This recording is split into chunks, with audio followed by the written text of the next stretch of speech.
Gimana rasanya memulai lagi usaha di umur 28 tahun dengan nol pengalaman kerja? Pertanyaan yang mungkin dari beberapa lo itu menanyakan juga. Mungkin lo habis resign, habis kena PHK, atau mungkin lo nggak srek dengan pekerjaan yang sekarang. Walaupun sebenarnya umur 28 tahun itu nggak tua-tua amat. Tapi kebanyakan mungkin di Indonesia terlambat ya untuk karir-karir yang kayak orang-orang gitu. Misalnya kayak MT. Tapi secara jujurnya mungkin pengalaman gue ya nggak nol-nol banget sih. Lebih tepatnya adalah nol pengalaman kerja di dunia korporasi. Atau mungkin gampangnya gue memiliki nol pengalaman di kantor perusahaan yang benar. Jadi ini adalah vlog atau cerita tentang bagaimana gue memulai usaha baru dan mulai dari nol di usia 28 tahun dengan nol pengalaman kerja di korporat. Pendidikan gue cukup lumayan. 2014 gue kuliah di Teknik Sipil Universitas Gadjah Mada dan 2020 gue melanjutkan S2 di kampus yang sama. Pas banget COVID tuh. Tapi sebenarnya turning point-nya adalah tahun 2019 yang mana gue lagi ngambil data sekaligus magang untuk proyek. Di situ gue lihat, wah, dunia konstruksi selain teknis tuh kayak gitu ya. Kalau lo berkecimpung di dunia konstruksi, pasti lo ngerti apa yang gue maksud. Nah, di situ gue memutuskan untuk, gue nggak mau deh kerja di konstruksi yang berhubungan dengan pemerintah. Sepanjang jalan gue juga beberapa kali bikin usaha, tapi ya rata-rata gagal semua. Tapi gue selalu menyadari, setiap gagalnya itu pasti ada pelajaran yang bisa gue pelajari. Jadi kalau gue mulai bisnis lagi, gue nggak setolol gue yang sebelumnya. Di setiap gagal tadi gue belajar tentang pentingnya operasional, pentingnya marketing, pentingnya SDM, dan lain sebagainya. Nah sekarang di umur 28 tahun gue harus riset lagi dari awal. Tapi gue mikir,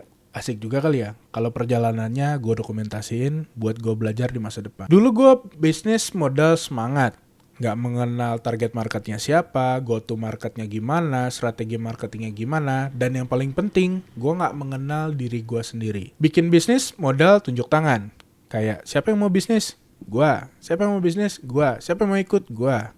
Dan itu adalah sebuah kesalahan. Karena kenapa? Karena nggak semua ingin menanggung beban bisnis yang sama. Nah, sekarang pelajaran yang gue ambil adalah gue harus mengenal diri sendiri dulu. Kondisi starting point gue gimana sih? Apa sih yang kira-kira bisa gue lakukan dengan modal yang gue miliki sekarang, baik itu secara capital maupun pengetahuan yang gue punya sekarang. Apa sih keahlian gue yang gak dimiliki orang lain yang mungkin bisa menjadi nilai tambah? Nah, dulu gue tuh gak pernah mikir kayak gini. Kalau gue memulai bisnis dengan otak gue yang dulu, pasti kalau gue mengenal diri gue sekarang, gue akan membuka jasa konstruksi atau membuka firma desain atau jasa desain. Dan juga pasti gue urus akta perusahaan, nyari kantor, beli meja, beli TV, beli proyektor, beli papan tulis, dan lain sebagainya. Modalnya gimana?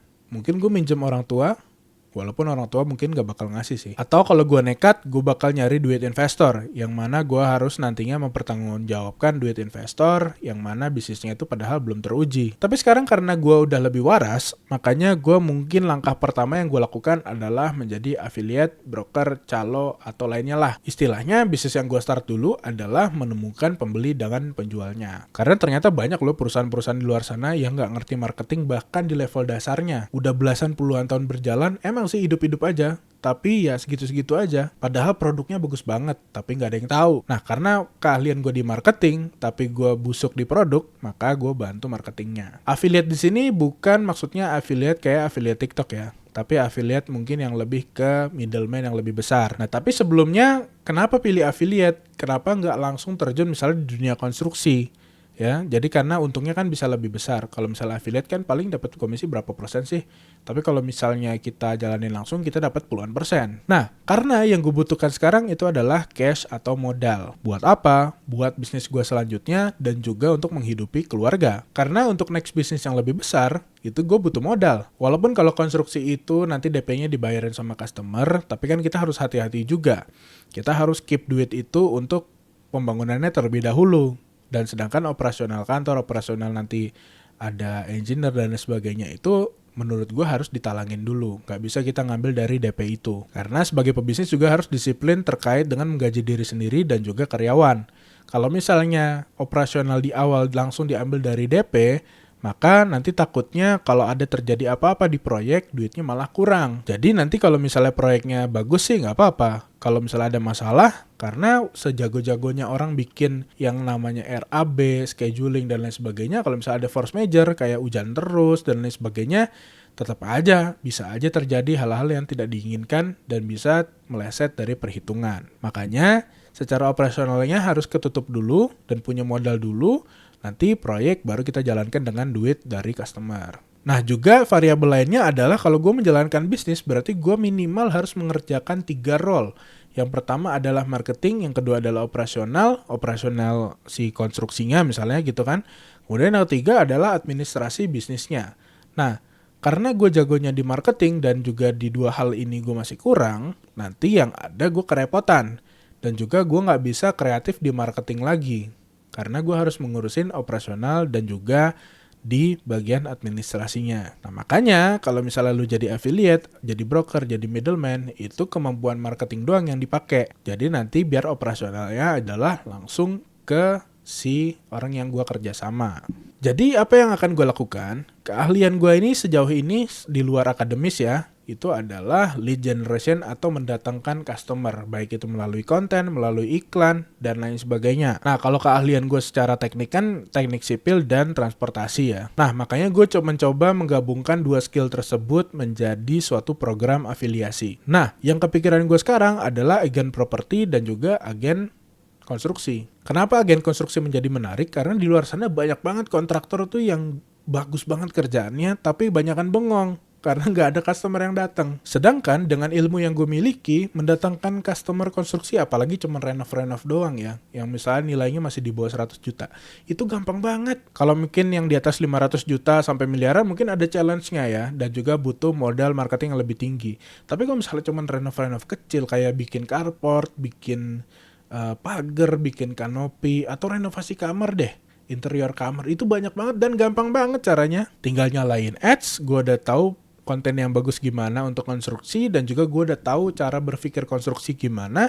Udah, nanti customer akan datang untuk mencari jasa konstruksinya. Habis itu nanti gue triase atau gue pilih-pilih. Ini cocoknya untuk kontraktor A, ini cocoknya untuk kontraktor B, ini cocoknya untuk kontraktor C. Karena kan stylenya beda-beda. Nah, tapi PR-nya adalah karena walaupun ini sistemnya adalah afiliasi, gue harus seleksi kontraktornya. Karena gimana juga setelah mendapatkan klien untuk jasa ini dan gue serahkan ke kontraktornya, tapi kan ada nama gue di sana. Jadi sekarang PR-nya adalah bagaimana caranya gue mencari kontraktor yang memiliki track record bagus dan juga sistem kerjanya bagus. Nggak cuma hasilnya doang yang bagus ya, tapi sistem kerjanya yang bagus. Nah, gue bisa triase atau gue bisa seleksi karena gue punya ilmunya di sana. Ingat, gue satunya teknik sipil. Kemudian kepikiran selanjutnya adalah agen properti. Tapi sebenarnya gue nggak ngerti ya, sebetulnya agen properti ini direkrut kayak karyawan, kayak mitra, atau kayak freelance aja sih? Atau mungkin tiga-tiganya bener? Tapi tergantung dari kantor propertinya gimana. Nah, kalau lo property agent mungkin bisa komen ya, mungkin sistemnya gimana di tempat lo. Jadi kerjasamanya gimana sih? Apakah gue jadi karyawan di sana? Apakah gue menjadi mitra doang di sana? Atau mungkin gue menjadi freelance aja. Jadi agen properti komen aja, mungkin juga gue bisa jadi co-agent. Kan memang harus pilih-pilih juga ya, karena kan co-agent ini kalau nggak salah agen properti itu bersihnya nerima 1% kan. Kalau misalnya co-agent kan dibagi 2 lagi. Nah, jadi kalau co-agent itu ya agent propertinya tetap orang lain, tapi gue membantu memasarkan aja secara digital. Tapi ya soal properti ini nggak tahu juga sih, gue harus pelajarin lebih dalam lagi. Nah, itu mungkin curhatan pertama gue tentang bagaimana memulai bisnis di usia 28 tahun dari nol lagi. Kalau misalnya kita pengen diskusi, maka komen aja di kolom komentar. Atau ya ada yang mau ditanya bisa ditanyain. Sampai jumpa di video-video selanjutnya.